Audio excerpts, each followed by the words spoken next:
আলেমদের ব্যাপারে ফেসবুকে আসতেছে, এরা একজন মিলাদ ক্যাম্প করে না। আল্লাহর কি দয়া, আমরা মিলাদ ক্যাম্প পাঠি, আমাদের কোনো রেকর্ডে ফেসবুকে আসে না। এটা কেন? ওই মিলাদ শরীফের বরকতে।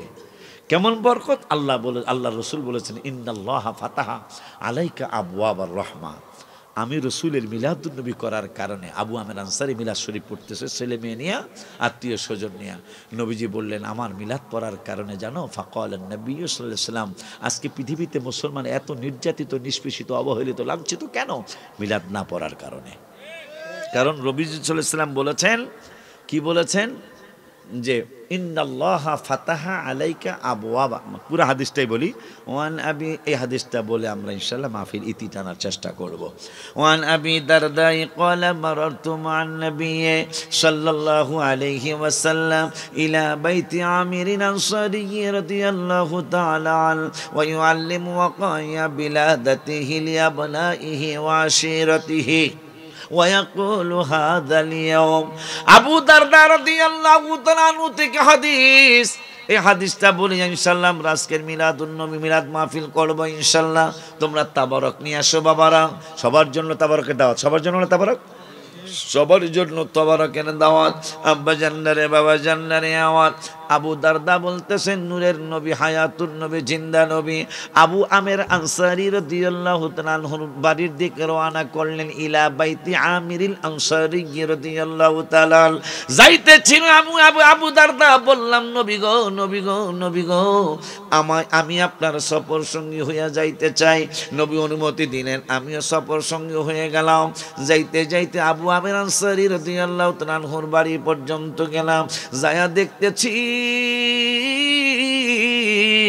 আবু আমির আনসারী রাদিয়াল্লাহু তাআলা বিলাদাতিহি লিআবনাইহি ওয়া আশিরাতিহি, হাবিবুল্লাহর বিলাদাত শরীফের আলোচনা করতেছেন। নিজের সন্তানদেরকে দাওয়াত দিয়েছেন, ছেলে মেয়েদেরকে দাওয়াত দিয়েছেন, ওয়া আশিরাতিহি আত্মীয় স্বজনকে দাওয়াত দিয়েছেন। তাহলে মিলাদের দাওয়াত শুধু অন্যরে দাওয়াত, অন্যরে দিবেন সেইটা চলবে না। নিজের ঘরের মধ্যে ছেলে মেয়েদেরকে মিলাদুন নবীর দাওয়াত দিতে হবে। সাহাবীদের সুন্নাত। সাহাবী আবু আমির আনসারী রাদিয়াল্লাহু তাআলা সন্তানাদি আত্মীয় স্বজনকে বলতেছেন, ওয়ায়াকুলু হাদাল ইয়াউম, আজকের দিনটা কোন দিন জানো? কোন দিন? বিলাদাতিহি, হাবিবুল্লাহর মিলাদুন নবীর দিন। সুবহানাল্লাহ। তো নবীজিও দাঁড়িয়ে মুস্কি হাসতেছেন, আবু দারদাও দাঁড়িয়ে রয়েছেন। যখন মিলাদুন নবী শেষ হলো, ছেলে মেয়েদেরকে নিয়ে, আত্মীয় স্বজনদেরকে নিয়ে, নবী বলতেছেন, ফাকালান নবী সাল্লাল্লাহু আলাইহি ওয়াসাল্লাম ইন্নাল্লাহা ফাতাহা আলাইকা আবওয়াবার রাহমা। আবু আমের আনসারী রে, আমি রসুলের মিলাদুন নবী হওয়ার কারণে, আমি হাবিবের মিলাদ পড়ার কারণে রব্বুল আলামিন আকাশের সমস্ত রহমতের দরজাগুলি রব্বুল আলামিন খুলে দিয়েছে। মিলাদ কমে গেছে, রহমতও কমে গেছে। নবীজি বলছেন, আমার মিলাদ করার কারণে আকাশের সমস্ত রহমতের দরজাগুলি আল্লাহ খুলে দিয়েছেন। আমরা যখন ছোট, ওয়াহাবি সুন্নি মানুষ বুঝতো না, কিন্তু প্রত্যেক ঘরে মিলাদ হইতো। আমার স্পষ্ট মনে আছে, ওই সময় এত রাহাজানি, এত ধর্ষণ, এত খুন আমাদের ওই সময় ছিল না। কেন? ওই যে মিলাদুন নবী হইতো। আর নবীজি বলেছেন, মিলাদুন নবী করলে আকাশের রহমতের দরজা আল্লাহ খুলে দেয়। তো সেই রহমত বন্ধ, এই জন্য এত কিছু হইতেছে বর্তমানে, এই জন্য এত কিছু হইতেছে। এরপরে নবীজি বললেন, আল মালাইকাতু ইস্তাগফিরুনা লাকুম, শুধু রহমত দিয়েছেন আল্লাহ তাই না, আকাশের সমস্ত রহমতের ফেরেশতারা তোমরা মিলাদ পড়ার কারণে তোমাদের জন্য আল্লাহর দরবারে ক্ষমা চাইতেছে। এই জন্য আকুল আবেদনের সুরে বলে যাই, যুবকরা যখন মাহফিলটা করবে ওদের দিকে একটু খেয়াল রাখবেন। সুন্নি মাহফিল যত চলবে ততই আমাদের সুন্নি জামাতের তারাক্কি বাড়বে। সুন্নি জামাতের মাহফিল আমাদের অন্যতম একটা উন্নয়নের মাধ্যম। অনেক দরবারের আলেম মুরিদেরা আমল করতে চায় না, কিন্তু মিলাদুন নবীটার উসিলায় বুঝতে মিলা কেন মানুষ ওয়াহাবি সুন্নি চিনার জন্য মিলাদ হইল যথেষ্ট। কথা বলেন, কোনোদিন এদেরকে আপনি অনেক টাকা দিয়েও মিলাদ পড়াইতে পারবেন না। কথা কন না কি লিগা? এই যে বড় চীনার বড় একটা মাধ্যম। এই জন্য অনুরোধের সরে বলে যাই, যেহেতু মিলাদুন্নবীর মাহফিল কবরবাসীদের স্মরণে ওরা আজকে 3 বছর যাবৎ করলো, আগামী বছর আল্লাহ বাসারে 4 বছর হবে ইনশাল্লাহ। এই মাহফিলটা যেন কায়েম দায়েম থাকে, সেই দিকে আমরা সকলেই নজর দেব। 5 ওয়াক্ত নামাজ পড়বো ইনশাল্লাহ। 5 ওয়াক্ত নামাজ পড়লে আমাদের এই মাহফিল করা শোনা সার্থক হবে। পরের হক নষ্ট করা যাবে না। সুদ ঘুষ খাওয়া দাওয়া হারাম, এটা খাবেন না, দিবেন না। মিথ্যা কথা ছেড়ে দিবেন। আল্লাহ যতদিন হায়াত রাখে এই নারায়ে তাকবীর আল্লাহু আকবার, নারায়ে রিসালাত ইয়া রাসূলুল্লাহ সাল্লাল্লাহু আলাইহি ওয়াসাল্লাম, এই স্লোগান যেই পোস্টারে থাকবে, মাহফিলে যদি ছোট একজন বক্তাও আসে ওই মাহফিলটায় যাবেন, ইমানে আঘাত আসবে না ইনশাল্লাহ। অনেক বড় হুজুর আইতেছে কিন্তু ইয়া রাসূলুল্লাহর স্লোগানটা নাই। সেখানে গেলে 1-1.5 ঘন্টা আপনি ভালো কথা শুনবেন, লাস্টের 10-15 মিনিট এমন 2টা কথা বলবে, আপনার ওয়াজ শেষ, ইমান শেষ, আমল শেষ। এই জন্য অনুরোধের সুরে বলে যাই, এই কথাগুলি মাথায় রাখতে হবে, মনে রাখতে হবে। এই আবদার করে আসুন একটু নবীকে দাঁড়ায় সালাম দেইয়া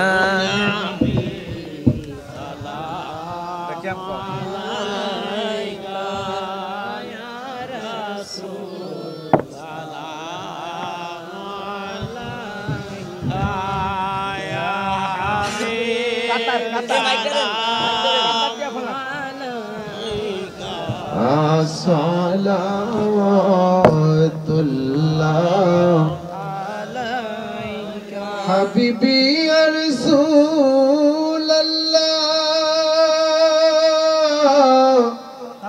ওয়া ইয়া হাবিবাল্লাহ। একবার দিদার দেখাও নূর নবীজি, তোমায় পরাণ ভরে আমি দেখব। একবার দিদার দেখাও নূর নবীজি, তোমায় পরাণ ভরে আমি দেখব। তোমায় মন ভরিয়া আমি দেখব, তোমায় প্রাণ ভরিয়া আমি দেখব।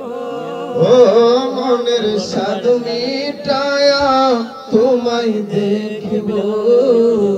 একবার দিদার দেখাও নূর নবীজি, তোমায় পরাণ ভরে আমি দেখব। তোমার মধুর কালাম আমি শুনব নবী গো, তোমার মধুর কালাম আমি শুনব। ও আমার হৃদয় ভরে তোমায় দেখব। একবার দিদার দেখাও নূর নবীজি, তোমায় পরাণ ভরে আমি দেখব। ইয়া নবী সালাম আলাইকা, ইয়া রাসূল সালাম আলাইকা, ইয়া হাবিব সালাম আলাইকা। সালাওয়াতুল্লাহ বালাগাল উলা বিকামালিহি হাসনাত জামিউ খিসালিহি। তাবারক কনসেপ্ট তো আপনারা কাতার দিয়া বসতে হবে, কাতার দিয়া বসতে হবে। তাবারক দিব কেমনে? হাসনাত জামিউ খিসালিহি সাল্লু আলাইহি ওয়া আলিহি সাল্লিমু ইয়া কওম বাল সাল্লু